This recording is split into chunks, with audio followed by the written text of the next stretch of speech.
ഈശോ മിശിഹായ്ക്ക് സ്തുതിയായിരിക്കട്ടെ. പ്രിയമുള്ളവരെ, വചന പഠന ക്ലാസ്സിലേക്ക് ഏവർക്കും സ്വാഗതം.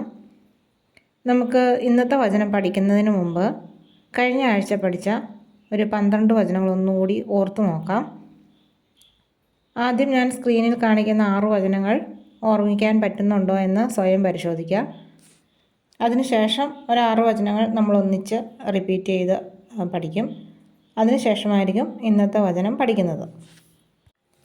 പുറപ്പാട് 33:14, സുഭാഷിതങ്ങൾ 1:8, മർക്കോസ് 11:24, സങ്കീർത്തനം 103:2, മത്തായി 5:44, റോമ 9:16.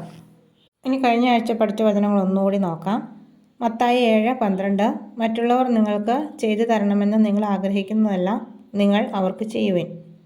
ഉൽപ്പത്തി 12:2, ഞാൻ നിന്നെ വലിയൊരു ജനതയാക്കും, നിന്നെ ഞാൻ അനുഗ്രഹിക്കും, നിന്റെ പേര് ഞാൻ മഹത്തമമാക്കും, അങ്ങനെ നീ ഒരു അനുഗ്രഹമായിരിക്കും. ഫിലിപ്പി 4:19, എൻ്റെ ദൈവം തൻ്റെ മഹത്വത്തിൻ്റെ സമ്പന്നതയിൽ നിന്ന് യേശുക്രിസ്തു വഴി നിങ്ങൾക്ക് ആവശ്യമുള്ളതെല്ലാം നൽകും.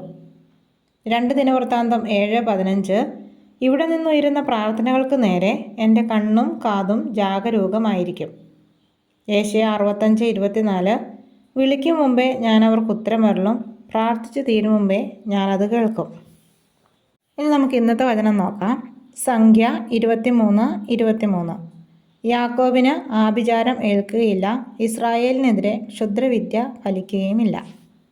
നമുക്കിത് 3 പ്രാവശ്യം ആവർത്തിച്ച് പഠിക്കാം.